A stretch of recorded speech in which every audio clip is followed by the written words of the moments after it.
The Federal Reserve has now cut interest rates to the lowest level in 3 years. The benchmark was lowered by 25 basis points as expected, the lower limit now 375 to 4. Chair Powell says the Fed is divided on its path forward, with both the labour market and the inflation being a concern. US markets fell as the chair began speaking. The Dow was off more than 70 points. The S&P was also down and in the red. Tech stocks clawed their way higher, but they had been considerably higher earlier in the session. The Harvard economics professor Ken Rogoff is with me, formerly an economist for the IMF and the Federal Reserve's Board of Governors. Are you perhaps, I mean, there's no surprise on today's decision, but the strongly disagreeing views, to quote Chair Powell, does suggest that there will not be enough to vote next month or in November for a rate cut. I think if they were voting now, they would vote against.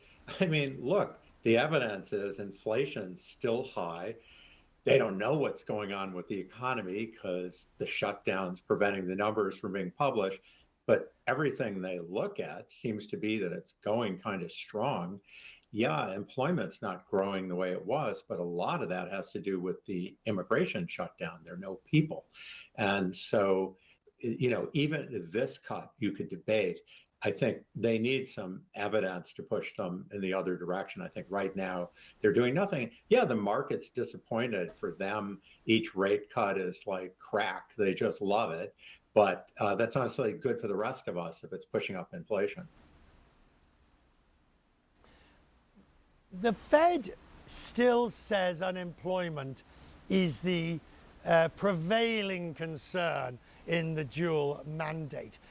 When do you think that would shift to inflation? Because if you listen to what they say, what Chair and others have said, they are firmly of the view that the tariff is going to be a one-hit wonder and is not going to become sticky. Well, I think what you could say about inflation is that it isn't about to blow up, whereas employment, we don't even know what it is. And so if you're sort of saying, could employment turn out and the economy turn out to be much worse than we think? That is possible because we don't know. Inflation's not so bad. And if you want to be risk averse, you push interest rates down. But it's possible the economy is doing better than we think, and they'll decide the other way. I mean, I would not rule out interest rates turning around and going up at some point next year if the economy doesn't slow down. So here at FII, here at the conference in Riyadh, there is, perhaps not surprisingly, optimism that this is different. We heard Cathy Wood saying on this program earlier, this is different to dot-com boom and bust, because this, to some extent, although AI is not at fruition by any stage, it is the second leg of the internet, which we had seen already. Oh, it's absolutely remarkable, the AI boom, and Trump has leaned into it. But, there are a lot of questions. First of all the electricity you need, the data centers, and look at all the jobs being lost. I mean, that's where there's unemployment. It's coming from AI. And I don't know that just boosting demand is going to pick those people up.